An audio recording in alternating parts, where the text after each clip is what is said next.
हाय दोस्तों, मैं आप लोगों को 10 प्रकार की आवाज़ सुनाने वाले हैं। आप लोगों को अच्छा लगेगा तो लाइक कीजिएगा, कमेंट कीजिएगा, ज़्यादा से ज़्यादा शेयर कीजिएगा। पहला आवाज़ है, लड़की के अचानक से पास से कोई गुजरता है या आती है तो कैसे बोलती है? डर गई। उसके बाद बूढ़े की आवाज़, अरे बूढ़ी तनिया कलो तो पनिया दे ना रे। तो बूढ़ी बोलेगी, अरे बात है बूढ़ो, क्या अपने लेना पाओ तो हमरा कॉमर्स। औरत कैसे रोती है?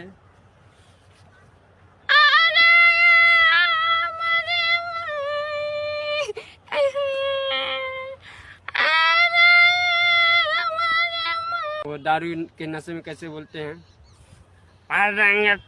फराज चलेंगे, हमसे ज्यादा कौन बोल सकता है? भैंस कैसे बोलती है?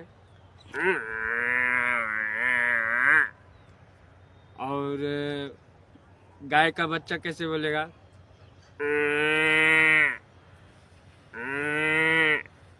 और उसके बाद कुत्ता का बच्चा कैसे ठंडियों में बोलता है?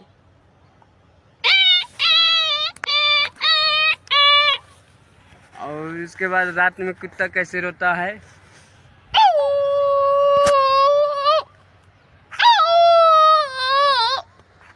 और